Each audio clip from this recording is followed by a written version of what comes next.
여러분 반갑습니다. 수요 저녁 예배로 다시 모이게 되었습니다. 오늘 말씀은 에베소 5장 10절부터 14절까지 말씀 보도록 합니다. 여러분 지난주에 우리 9절 말씀을 통해서 사도 바울이 뭐라고 얘기했는지 기억하시죠? 하나님을 본받는 구체적인 방법. 그 세 번째로 빛의 자녀로서 어떻게 살아야 되느냐. 마땅히 빛의 열매를 맺어야 한다. 이렇게 말씀하신 거 기억하십니까? 그 빛의 열매가 뭐라고 했습니까? 착함과 의로움과 진실함. 착함, 의로움, 진실함. 이 세 가지가 이 착함과 의로움과 진실함의 열매를 여러분들이 계속해서 맺어나갈 수 있게 되기를 주의 이름으로 축원합니다. 자, 이어지는 이제 오늘 본문 10절부터 14절까지는 뭘 얘기하느냐? 결과적으로 성도는 뭘 해야 되느냐? 어둠의 일들을 빛으로 밝히는 일을 해야 된다 하는 것을 강조하고 있어요. 자, 어둠을 빛으로 밝힌다. 이 얘기만 해도 아마 여러분들은 오늘 말씀이 어떤 것인지를 충분히 아마 짐작할 수 있을 것이라고 저는 생각을 합니다. 즉, 제가 자주 쓰는 이 조명이죠. 비추임이 있어야 되는데 집중적으로 어디에? 어둠에 대한 빛의 조명하심이 있어야 된다 하는 것입니다. 먼저 사도 바울은 10절에서 이와 같이 얘기를 합니다. 자, 주님을 기쁘시게 할 것이 무엇인지 시험하여 보라 그랬어요. 여러분 이런 생각 하면서 신앙생활을 하십니까? 이렇게 물어보는 것 같죠. 에베소 5장 10절 읽습니다. 주를 기쁘시게 할 것이 무엇인가 시험하여 보라. 제가 재미있는 질문을 하나 하면서 오늘 말씀 시작하려고 합니다. 여러분은 어렸을 때부터 지금에 이르기까지 부모님을 기쁘게 해보신 일이 있습니까? 좀 찔린 질문이죠. 또 어떻게 하면 내 부모님을 기쁘게 할까 생각하고 계획하고 연구해 본 적은 있으십니까? 혹시 부모님 살아생전에 가장 자식으로서 잘한 일이 있다면 뭐가 있겠습니까? 보통 성공한 사람들, 어렵게 살다가 이제 좀 경제적으로 잘 살게 된 사람들을 보면 부모님에게 뭘 한 것이 가장 기뻤다. 이런 얘기들 하지 않습니까? 얼마 전에 마더스데이였어요. 여러분 그때 어떻게 보내셨는지도 궁금하기 합니다. 바울 사도는 물어봅니다. 주를 기쁘시게 할 것이 무엇인지 시험하여 보라. 이 말씀은 우리를 향한 질문인 동시에 명령이라고 할 수 있는 것이에요. 자, 먼저 생각해 봅시다, 여러분. 우리는 주님을 기쁘게 하고 있습니까? 그렇다면 어떻게 하고 있습니까? 한번 여러분이 어떻게 내가 주님을 기쁘게 했는지 리스트를 작성해서 적어보시기 바랍니다. 여러분 꼭 이런 거 꼭 해보셔야 돼요. 과연 무엇으로 이제까지 주님을 기쁘게 해드렸을까? 저는 가장 중요하고 첫 번째 리스트에 올려야 되는 것이 뭐라고 있는지 아세요? 바로 여러분이 아침마다 첫 시간을 하나님과 함께 하는 것입니다. 하나님의 말씀을 묵상하는 것, 이것이야말로 하나님이 가장 기쁘게 받으실 줄로 믿으시기 바랍니다. 여러분, 여기서 주를 기쁘시게 한다 하는 이 말은 주께 연락된다는 거예요. 주님이 받으실 만한, 나 혼자 이거 기뻐하겠지, 이게 아니죠. 가인의 제사처럼. 그게 아니라 주님께서 흡양하신 것, 주님께서 받아들이시는 것, 그게 받는 사람이 기뻐야지 기쁜 거 아닙니까? 그리고 더 중요한 것은 오늘 말씀의 초점은 뭐냐면 이것이 모든 그리스도인의 삶의 기준이 되어야 한다는 거예요. 하나님께서 기뻐하시는 것이 무엇일까? 이것을 생각하고 사는 것이 신앙의 삶의 기준이라는 거예요. 즉 오늘 보면 20절의 말씀은 빛된 성도의 삶의 기준이 과연 무엇인가를 우리에게 제시해주는 답을 주는 것이죠. 여러분 생각해 보세요. 여러분의 삶의 기준은 뭡니까? 예수 믿기 전과 예수 믿은 후의 삶의 기준은 어떻게 변했습니까? 보통 세상 사람들은요, 이 세상에 살면서, 인생 살면서 이렇게 뚜렷한 삶의 목표나 기준이 없어요. 요새 젊은 친구들 정말 많이 그렇습니다. 있다고 굳이 얘기하자면 아주 정말로 본능적인 거죠. 자신의 욕구 충족. 더 쉽게 말하면 먹고 살기 위해서. 이게 전부예요. 이게 전부예요. 하지만 이 성경이 말씀하는 이 본문이 제시하는 바는 뭡니까? 빛된 성도의 삶의 기준은 무엇이냐? 바로 주님께서 기뻐하시게 할 것이 무엇인가? 그것을 생각하며 사는 것이라는 거예요. 여러분, 우리가 이 땅에서 사는 이유, 가장 근본적인 이유가 뭡니까? 하나님 사랑하고, 둘째, 이웃 사랑하고. 이것이 인생의 이유이자 목적임을 잊지 마시라는 것이죠. 즉, 지금 바울이 묻고 있는 것은 뭘 묻고 있는 것이냐? 주께서 기쁘시게 할 것이 무엇인가를 끊임없이 고민하며 사는 삶을 여러분은 살고 있습니까? 하는 그것을 질문하는 거예요. 이 말씀은 바울이 여러 차례 이 서신을 통해서 말하고 있는데, 고린도 교인들에게는 이와 같이, 우리가 굉장히 잘 아는 말씀을 이와 같이 전합니다. 즉 고린도전서 10장 31절 봅니다. 그런즉 너희가 먹든지 마시든지 무엇을 하든지 다 하나님의 영광을 위하여 하라. 아멘입니까? 바로 이 얘기란 말이에요. 여기 이 말씀 잠깐 묵상해 봅시다. 먹는 일, 마시는 일, 하루에도 이거 여러 차례 반복하는 거죠. 뭐 중요하다고 할 수 있죠, 정말. 특별히 요새같이 이게 집에만 있으니까 여러분 먹고 마시는 일 정말 자주 하게 되죠. 하루가 어떻게 길게 느껴지도 하지만 또 밥만 먹나? 이렇게 느껴질 때도 있는 것 같아요. 그런데 성경이 이것을 물어보는 거, 이것을 어떻게 하느냐? 뭐라고 얘기합니까? 이것조차 먹는 일, 마시는 일 어떻게 보면 하찮고 어떻게 보면 중요한 것인데 하찮던 중요하든 간에 다 어떻게 하나님의 영광을 위해서 하라는 거예요. 이 말씀은 우리의 삶의 방식이 철저히 하나님을 바라보고 있다는 것이죠.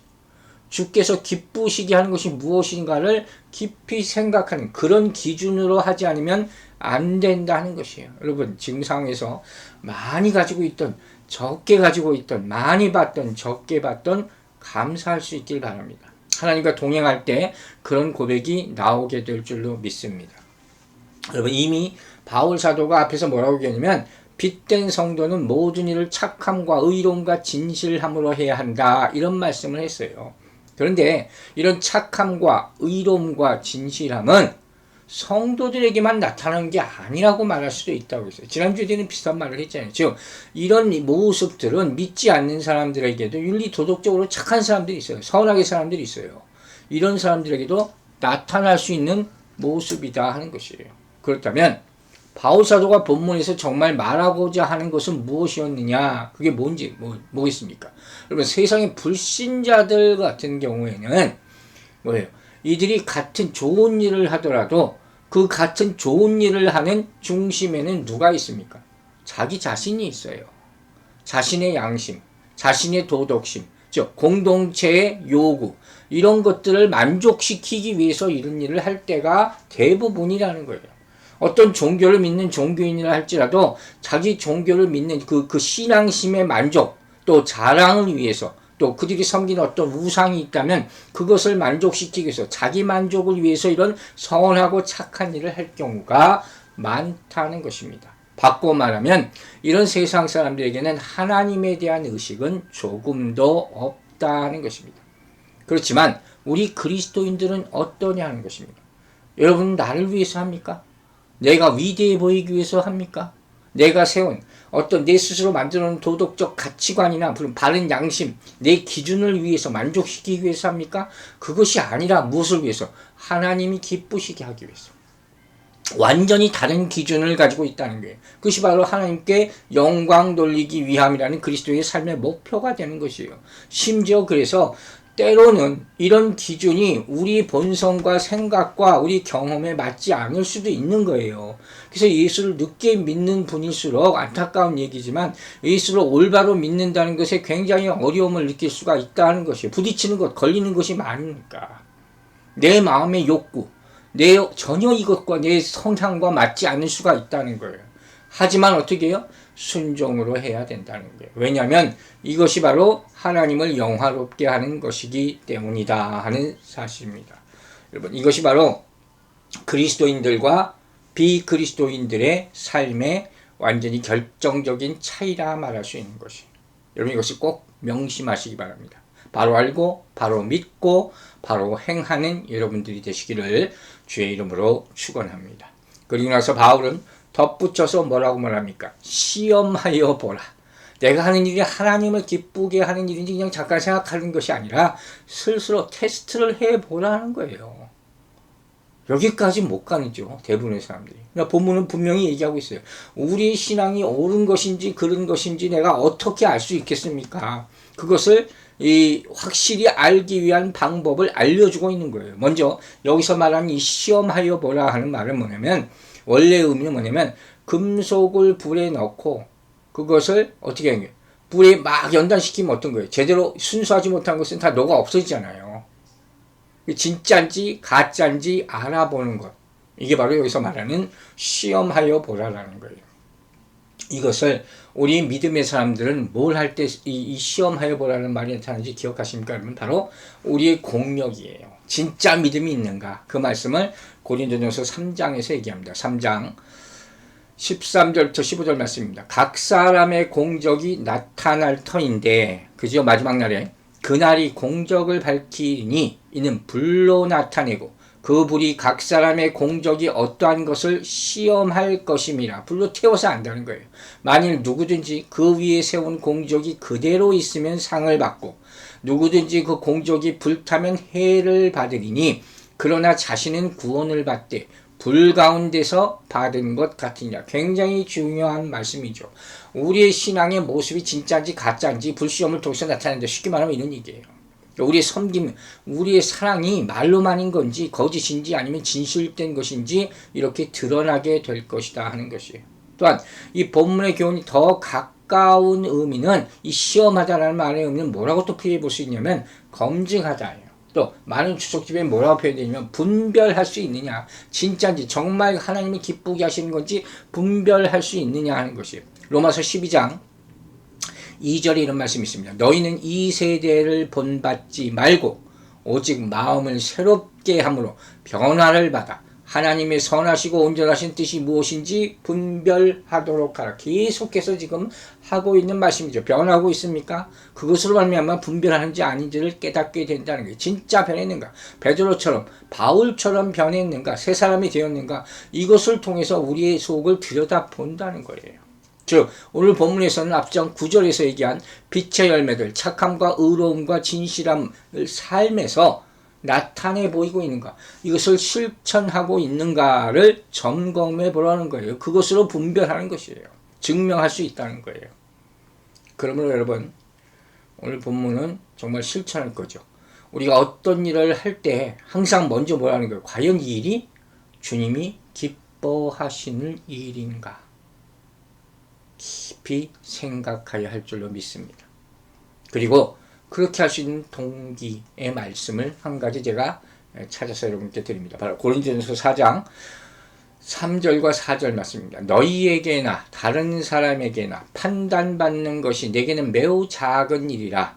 나도 나를 판단하지 아니하노니 내가 자책할 아무것도 깨닫지 못하나 이로 말미암아 의롭다 함을 얻지 못하노라.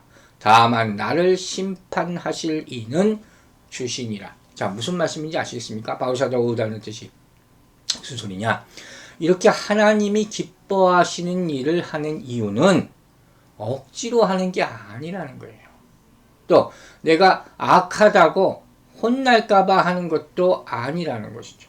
두려워서 하는 것도 물론 아니라는 거예요. 그럼 왜 이렇게 하나님이 기뻐하시는 일을 해야 되느냐? 그 동기는 뭐냐?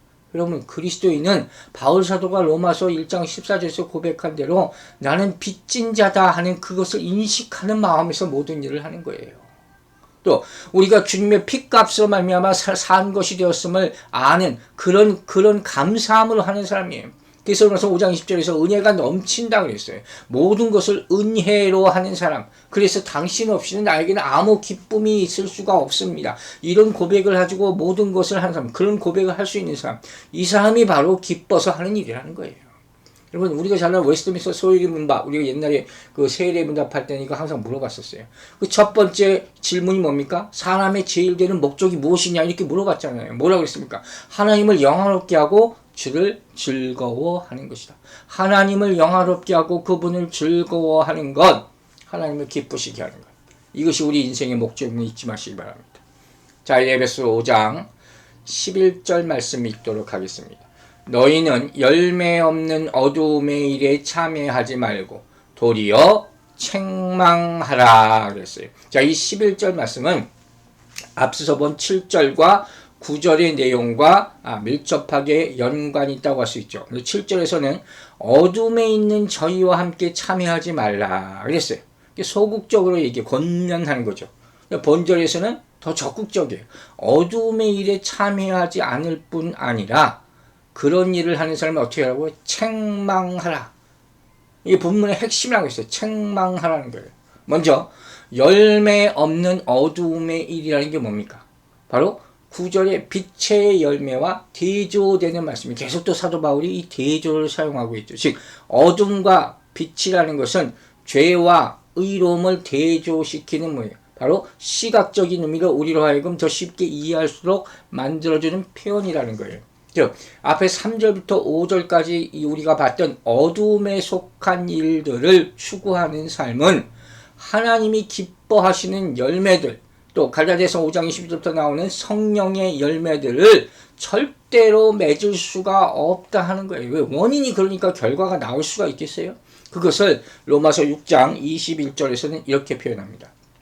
너희가 그때 무슨 열매를 얻었느냐? 이제는 너희가 그 일을 부끄러워하나니 이는 그 마지막이 사망임이라. 아멘. 참 두렵게 떨리는 말씀이에요. 마지막이 사망이라 그랬어요. 열매에 따라서 생사가 갈려진다는 그런 말씀이에요. 자, 이런 열매에 대해서 예수님께서 또 확실하게 중요한 말씀을 한 가지 주셨는데, 자, 누가복음 3장 8절 봅니다. 그러므로 회개에 합당한 열매를 맺고 속으로 아브라함이 우리 조상이라 말하지 말라. 내가 너희에게 이르노니 하나님이 능히 돌들로도 아브라함의 자손이 되게 하시리라. 뭐라고 했어요?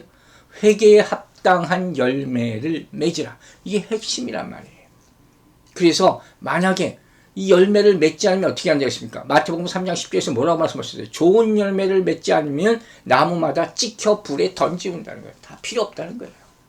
이 열매라는 것이 우리 지난주에도 이렇게 얘기했지만 정말 그렇게 중요하다 하는 것을 얘기하는 것이에요. 여러분, 빛 대신 하나님의 자녀로서 좋은 열매를 맺는 성도들만이 참 그리스도인으로서 새 생활을 한다는 증거를 보여줄 수 있다는 사실을 여러분 잊지 마시기 바랍니다. 그 다음 또 뭐라고 바울은 얘기합니까? 참여하지 말라 그랬어요. 이 여기서 말하는 참여하지 말라는 단어의 의미는 7절에 있는 함께 하다 하는 것과 조금 의미가 틀려요. 지금 무슨 뭘 의미하냐면 이 말은 뭐냐면 더 강조하는 거예요. 즉 죄인들의 일에 대해서는 죄에 관계되는 그런 말씀이나 무슨 행동이나 그런 것에 대해서 아주 관심조차 갖지 말라 하는 거예요. 이상한 말, 무슨 자극적인 말, 음란한 말, 또 인터넷에 나타나는 사람들이 관심을 끄는 것, 무슨 농담, 안 좋은 농담, 이거 아주 보지도 말고 듣지도 말라는 거예요. 여러분 시편 1편 1절이 어떻게 시작하는지 기억하십니까? 시편 1편 1절 복 있는 사람은 악인의 꾀를 따르지 아니하며 죄인들의 길에 서지 아니하며 오만한 자들의 자리에 앉지 아니한다. 아멘입니까? 악한 것은 근처에도 가지 말라. 즉 원인 제공을 아예 하지 말라고 성경은 분명히 권면하고 있어요. 고린도전서 5장 9절 봅시다. 내가 너희에게 쓴 편지에 음행하는 자들을 사귀지 말라 하였거니와. 사귀지 말라 그랬어요. 10절에도 우상 숭배하는 자들을 도무지 사귀지 말라 했어요. 교제하지 말라는 거예요. 근데 여기서 이렇게 되면 한 가지 질문을 분명히 우리가 할 수밖에 없어요. 우리가 세상에 살잖아요. 계속 부딪히는 문제란 말이에요.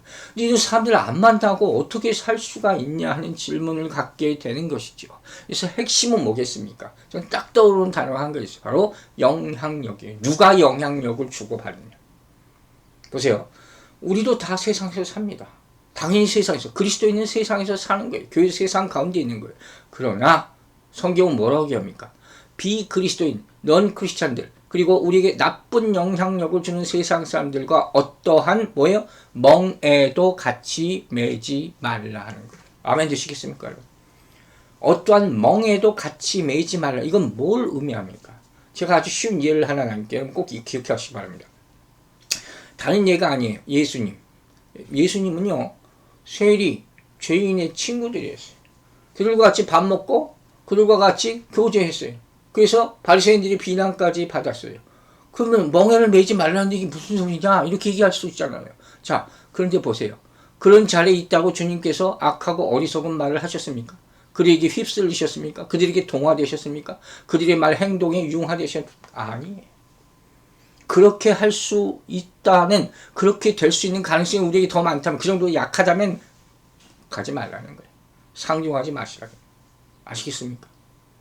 자, 마지막으로 적극적으로 행하라. 이렇게 얘기했어요. 적극적으로 어떻게 하라고요? 책망하라. 책망하라. 책망하라. 꾸짖으라는 거예요. 더 강하게 말하면 너 죄인이야. 이렇게 유죄를 선포하라는 강한 뜻을 가지고 있는 거예요. 여러분, 그리스도인은 물론 가장 기본적으로 어떻게 해요? 죄와 멀리해라 그랬어요. 그것부터 시작하는 거예요. 그러나 그것만 가지고 안 되면 더 적극적으로, 더 신중한 마음으로 죄에 빠져 있는 사람들에게도 관심을 가져야 되는 것이죠. 그뿐만 아니라 또 플러스 뭡니까? 그 죄로부터 벗어나도록 권면하고 죄 가운데 깊이 들어가 있으면 어떻게 해요? 꾸짖으라 하는 거예요. 성경은 분명히 그렇게 말하고 있어요. 가만히 두면 안 된다는 거예요. 모른 척하면 안 된다는 거예요. 책망하라 그랬어요. 즉 11절부터 14절까지 내용의 핵심이 앞에서 말했지만 뭐라고요? 책망이라는 거예요. 사랑하는 여러분, 이제 예수 그리스도로 말미암아 어둠에서 빛으로 변화된 성도에게 가장 먼저 나타나야 될 모습이 바로 어둠을 꾸짖는 것이라는 사실을 여러분 꼭 상기하시기 바랍니다. 여러분 이거 반드시 나타나야 돼요. 이게 정말 변화한 사람들의 모습이라는 거예요. 만약에 저거 내가 꾸짖어야 되겠다는 생각이 안 든다면 이건 내가 변화가 없는 거예요. 아직도 어둠의 세력에 한 발을 담고 있는 거예요. 저게 나쁘다고 느끼지 않는 것이니까. 무슨 소리인지 알겠습니까? 요한계시록에서 다른 많은 예도 있지만 요한계시록 예를 하나 드릴게요. 주님께서 라오디게아 교인들에게, 성도들에게 이렇게 말씀하시죠. 여러분 기억하십니까? 계시록 3장 15절 16절 말씀 봅니다. 내가 내 행위를 아노니 내가 어떻게 해요? 차지도 아니하고 뜨겁지도 아니하도다. 내가 차든지 뜨겁든지 하기를 원하노라. 내가 이같이 미지근하여 뜨겁지도 아니하고 차지도 아니하니 내가 입에서 너를 어떻게 했어요? 토하여 버린다 했어요. 하나님 필요 없으세요. 토해버린다 그랬어요. 싫어하신다는 거예요. 여러분 잘 들으세요. 오늘날 교인, 성도라고 하는 많은 사람들이 자신의 신앙적 위치에 대해서 확고한 인식이 없어요. 이렇게 그냥 어중이 떠중이로 대충 신앙생활을 한단 말이에요. 지금 그런 시대가 아니에요, 여러분. 이러한 모습은 불신 세상과 성도들 사이의 구분을 어떻게 해요? 모호하게 만드는 거예요. 그리고 그 교회에 다니는 사람인지 안 다니는 사람인지 모르겠는 거예요. 그리고 결과를 오늘 본문은 뭐라고 표현합니까? 열매 없는 어둠이 일에 참여하는 결과를 낳게 된다. 이 얘기를 하는 거예요. 여러분 이렇게 되면 어떤 결과를 낳게 되는지 아십니까? 세상으로부터. 자, 중요한 말씀이 마태복음 5장 13절에 있어요. 너희는 세상의 소금이니 소금이 만일 그 맛을 잃으면 무엇으로 짜게 하리요? 그렇죠? 소금이 맛을 만드는 것이고 부패를 방지하는 것인데 그 맛을 잃으면 소용이 없다는 거죠. 그리고 이렇게 얘기했어요. 후에는 아무 쓸데없어 다만 밖에 버려져 사람에게 밟힐 뿐이라. 뭐라고요? 누구에게 밟힌다고요? 사람에게 밟힐 뿐이라. 성경 이렇게 얘기합니다. 즉 잘 보세요. 이 말은 뭐냐면 하나님에게 버림받고 책망받는 것보다 먼저 뭐가 중요해요? 사람들에게 무시당한다는 거예요. 우리가 제대로 된 그리스도인의 모습을 보이지 않으면, 제가 이런 얘기 자주 합니다. 성도가 성도로서, 교회가 교회로서 그 맛을 잃어버리면 어떻게 된다고요? 세상이 먼저 알아요. 그래서 비난하는 거예요. 교회가 왜 이러냐? 아니, 너희가 그리스도인인데 왜 그러냐? 세상이 교회를 걱정하게 된다고 그랬잖아요. 결국 교회는 외면당하게 되는 거예요. 지금 우리가 그 시대에 살고 있지 않습니까? 그러므로 우리는 어떻게 해야 된다고 말하는 겁니까? 세상의 어둠의 세력에 대해서 책망하는 위치에 우리 자신을 확고히 세워야 될 줄로 믿습니다. 이것은 단순히 윤리의 문제가 아니라 교회와 성도의 존립 자체에 관계된 문제라는 사실을 여러분 깨닫게 되기를, 실천하게 되기를 주의 이름으로 축원합니다.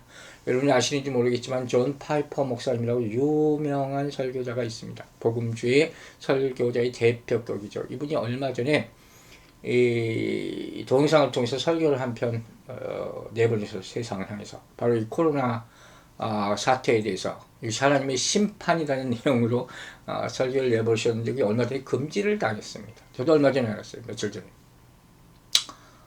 그 내용이 너무 강해서 아마 그랬던 것 같습니다. 여러 가지 생각을 많이 하게 돼요. 여러분, 하나님께 속한 빛의 자녀로 살아가기 위해서는 가장 먼저 어둠의 일에 참여하지 말아야 합니다.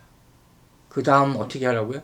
단순히 어둠의 일에 참여하지 않는 것, 그것에 그치지 않고 어둠의 일을 책망하여 빛을 비춤으로 어둠의 일이 물러가게 해야 할 줄로 믿습니다.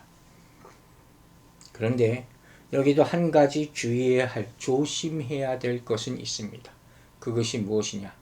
우리가 세상을 함부로 책망한다고 해서 세상을 향한 정죄와 비난만을 의미하는 것은 아니라는 것이, 조심스럽게 하라는 거예요. 지혜롭게 하라는 것이죠. 즉 이 말씀은 증거를 가지고 세상을, 말씀을 가지고 세상을 납득시킬 수 있어야 돼요. 우리 증거가 그 하나님의 말씀이 있지 않습니까? 또 내 자신의 믿음과 확신이 있어야지 이렇게 할 수 있는 거예요. 파이퍼 목사님 같이. 그런 사람이 많이 나오게 되기를 바랍니다. 다시 말해서 이런 말씀을 선포할 때는 내 자신의 우월감을 나타내기 위해서 하면 안 된다는 거예요. 상대방의 부족함을 부각시키기 위해서, 혐오감, 불쾌감을 보여주기 위해서 이렇게 하면 안 된다는 것이에요. 우리의 진짜 임무는 무엇입니까? 예수님이 하시는 방법이 무엇입니까? 그들로 하여금 어떻게 해요? 우리에게 일어난 변화에 대해서 알고 그것에 감동받아서 변화하게 하는 것.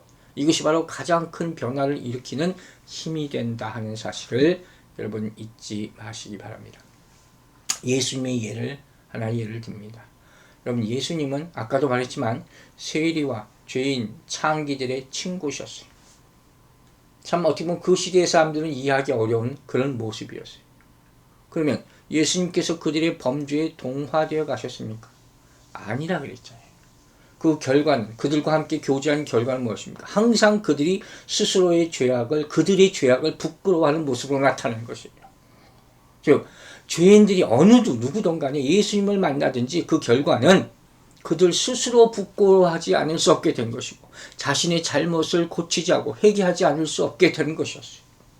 그래서 심지어 예수님 십자가에 돌아갔을 때 그 마지막 순간까지도 죄인 하나가 회개하고 천국으로 가지 않습니까? 인도받지 않습니까? 본문에서 말하는 의도도 바로 이러한 것이라는 거예요. 그래서 사도 바울은 이 책망받는 모든 것이 뭐라고 했어요? 빛으로 나타난다. 저는 이 말에 다시 한번 굉장히 많은 감동을 받습니다. 책망받는 모든 것이 어떻게 돼요? 빛으로 나타난다. 정말 소중한 말씀이라고 저는 믿습니다. 여러분, 우리의 삶에서 어떻게 이렇게 할 수 있냐고요? 우리의 삶에서 어둠을 자꾸 제거해야 돼요. 그 제거하면 제거할수록 빛이 나타나는 것을 우리는 발견하게 될 것이고, 이 빛이 나타나게 되는 것을 방해하는 요소들을 버리면 버릴수록 우리 안에 있는 생명의 빛이 어디로? 바깥으로 나타나게 될 줄로 믿으시기 바랍니다. 이것이 바로 책망의 결과로 나타나는 것마다 빛이니라.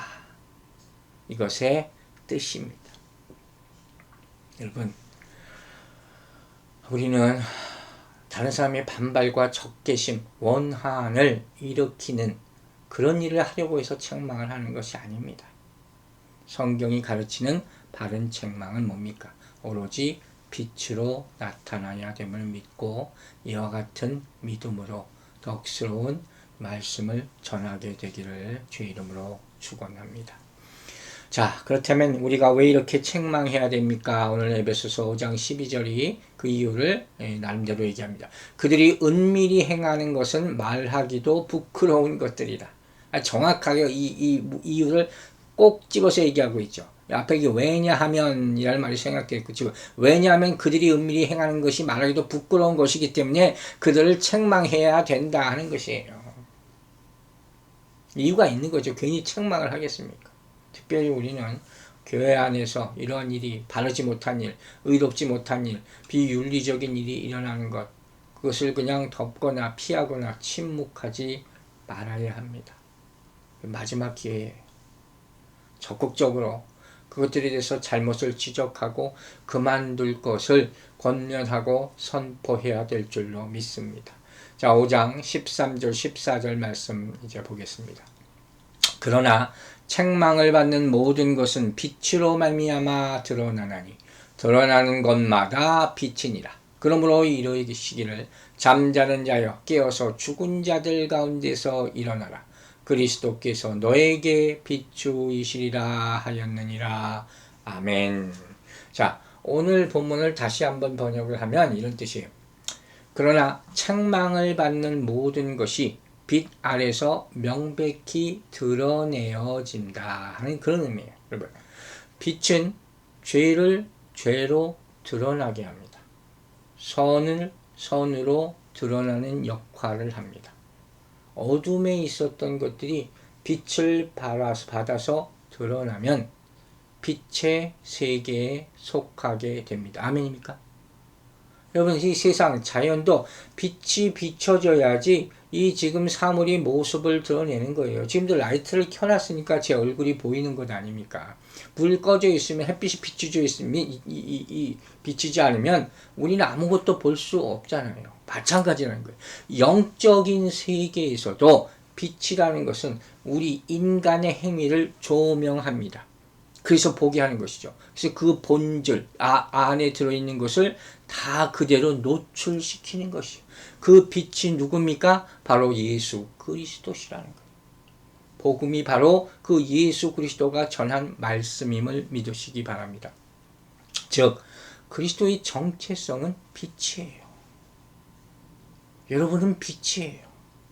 빛의 역할을 하라고 예수님께서 우리에게 명령하셨어요. 근데 문제는 뭐라고요? 세상은 어둠이에요.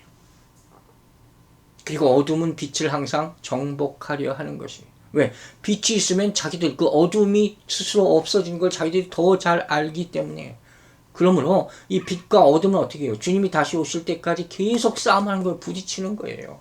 빛과 어둠의 전쟁, 이게 영적 전쟁이 치열한 영적 전쟁. 그리고 우리 믿는 사람들은 이 팽팽한 갈등의 한가운데 있단 말이에요. 교회 안에서 교회 밖에서다. 바울이 7장에서 뭐라 그래요? 로마서 7장에서 오라 나는 곤고한 자로다. 이걸 깨닫는 고백이라고 여러 차례 말하지 않았습니까? 그러면 우리는 어떻게 해요? 이 빛과 어둠의 이 성부, 삼판 승부에서 절대로 포기하고 뒤로 물러서서는 안 될 것입니다. 성령의 강한 역사가 여러분의 이 전쟁, 싸움 가운데 있게 되기를, 이렇게 승리하게 되기를 주의 이름으로 축원합니다. 마지막으로 바울은 5장 14절을 통해서 잠자는 자여 깨어서 죽은 자들 가운데서 일어나라. 이렇게 명령해요. 이것도 사실 굉장히 중요한 말씀이에요. 먼저 잠자는 자여 그랬어요. 여러분, 잠잔다는 게 뭔지 알죠? 그대로 우리 잠을 자는 거예요. 은유적으로, 비유적으로 무슨 의미가 있습니까? 성경에서 잔다, 바울 사도는 특별히 잔다라는 것을 죽음을 의미하는 거예요. 많은 경우에 데살로니가 전서에서 특별히 5장에서 잠다, 이 죽음을 표현했죠. 또한 이건 결국 뭘 의미합니까? 영적으로 무감각해 있는 상태. 이게 자는 거예요. 자, 보세요. 여러분이 지금 자고 있는지 깨어 있는지 이걸 보라는 거예요. 본문을 원문을 보면서 이 어순의 이 원문의 어순이 이 히브리어 언어 성경을 보면 창세기에서도 지금 보고 있지만 조금만 틀린 게 많잖아요. 이렇게 표현되어 있어요. 깨어라 잠자는 자여, 일어나라 죽은 자들 가운데서. 이렇게 표현되어 있어요. 깨어라 잠자는 자여, 일어나라 죽은 자들 가운데서. 즉 깨어라 일어나라, 이 두 가지가 본문의 핵심이란 말이에요. 아시겠죠? 저 무슨 말을 하려는지, 바울 사도가 지금 무슨 말을 하고 있는지 아시겠죠? 자, 로마서 13장 11절 12절에 우리에게 여기에 대한 귀한 말씀이 있습니다. 또한 너희가 이 시기를 알거니와 자다가 깰 때가 벌써 되었으니 이는 이제 우리의 구원이 처음 믿을 때보다 가까웠습니다. 밤이 깊고 낮이 가까웠으니 그러므로 우리가 어둠의 일을 벗고 빛의 갑옷을 입자. 깨어있으라는 거예요. 깨어있으라는 거예요. 어떤 사람은 오늘 이 말씀과 이것을 인용한 말씀, 이사야서 26장 19절을 인용했거든요. 이게 뭐냐면 초대교회에서 이 말씀을 찬송가로 불렀대요. 예배 때마다. 이사야서 26장 19절 이런 말씀이에요. 주의 죽은 자들은 살아나고 그들의 시체들은 일어나리라. 티끌에 누운 자들아 너희는 깨어 노래하라. 주의 이슬은 빛난 이슬이니 땅이 죽은 자들을 내놓으리로라. 여러분 아시겠습니까? 초대교회 성들이 항상 부르짖고 찬양하던 것은 깨어있는 거예요. 이거 얼마나 중요하게 생각했는지 그들이 마라나타 신앙을 보여주는 거예요. 왜 깨어있지 않으면 주님이 다시 오실 것을 만나지 보지 못하기 때문에. 결국은 그걸 보지 못하는 것을 뭐로 의미합니까? 어둠 가운데 있는 것이죠. 지는 것이죠. 저기와 같이 바울은 그리스도의 빛이 죽은 자들 가운데 비칠 때 그들이 깨어 있게 된다는 것을 알려주고 있는 거예요. 여기서 깨어나라 하는 말은 미래의 어느 시점에 가면 깨어나게 될 거야 이 얘기가 아니라 지금 당장 깨어나라 이렇게 얘기하는 거예요. 지금 깨어나시기 바랍니다. 이 말씀을 듣는 이 순간 깨어나시기 바랍니다. 그리고 이 말은 한순간 잠깐 깨었다 도로 잠드는 게 아니라 계속해서 깨어있는 상태를 유지하는 것을 말하는 거예요. 또 여기서 일어나라 하는 것은 계속적으로 일어났다 앉았다 하는 것이 아니라 한번 일어나면 그것으로 다시는 주저앉지 않는 것. 이 모습을 우리에게 보여주는 것이에요. 여러분 우리 오늘 이 본문의 말씀이 얼마나 우리 신앙생활이 중요한지를 아시겠습니까? 즉 오늘 여기서 나타나는 이 부활의 모습은 뭡니까? 깨어나라. 부활이라는 게 부활. 육적인 부활이 아니라 뭐예요? 영적인 부활이에요. 영적으로 죽음의 상태, 잠자있는 상태, 예수 그리스도의 오심을 깨닫지 못하는 상태로부터 완전히 거듭나라는 거예요. 사랑하는 여러분, 영적 거듭남은 그리스도를 구주로 영접하는 순간에 일어나는 겁니다. 믿으십니까? 아멘 하시기 바랍니다. 여러분이 예수 그리스도를 구주로 믿을 때 영적 부활이, 영적인 새롭게 됨이 일어나게 될 줄로 믿으시기 바랍니다. 즉 이는 순간이에요. 과거의 영적 죽음의 상태에서 끊어지게 완전히 단절하게 되는 것이고 새로운 빛의 자녀로 다시 태어나게 되는 모습임을 믿으시기 바랍니다. 또한 이 말은 어둠의 세계로부터 완전히 나와서 그리스도의 빛 안으로 들어오라는 권면이 되는 것이고 생명의 빛 가운데로 나오라는 하나님의 충고가 될 줄로 믿습니다. 여러분 부도덕한 이방인들, 불신자들은 이것을 알지 못했습니다. 그래서 어둠 가운데 죄 가운데 계속 있게 되는 것이요. 그러나 이제는 그 모든 과거의 습성을 다 버리고 옛 습관을 벗어버리고 새로운 옷을 입는 빛의 자녀다운 삶을 살라. 이것이 바로 본문이 주는 메시지인 것입니다. 말씀 마칩니다. 사랑하는 여러분, 주를 기뻐하는 일이 무엇인지 이제 아시겠습니까? 뭡니까? 여러분이 빛 가운데 있을 때, 빛 가운데 걸어가는 삶을 살 때 그것이 주님께서 가장 기쁘게 여기시는 모습인 줄로 믿으시기 바랍니다. 그리스도께서 여러분을 항상 빛으로 비춰주시기를 주의 이름으로 축원합니다. 기도하겠습니다. 아버지 하나님, 오늘도 주의 말씀 가운데, 주의 영광 가운데, 주의 비침 가운데 우리가 있게 하심을 감사드립니다. 그 빛의 능력으로 모든 연약한 자를 비춰주시고 병든 자를 비춰주시고 사단의 무리 가운데 어둠 가운데 있는 자들을 비춰주시옵소서. 너의 영과 혼과 육이 모두 살아나는 놀라운 일을 체험하게 도와주시옵소서. 우리가 어찌 하나님을 기쁘게 할 수 있겠습니까? 항상 어둠 가운데 빛으로 다시 나와 주께 예배드릴 때 그것이 하나님께서 가장 기뻐하시는 일이 될 줄로 믿습니다. 감사드리며 예수 그리스도의 이름으로 기도했습니다. 아멘.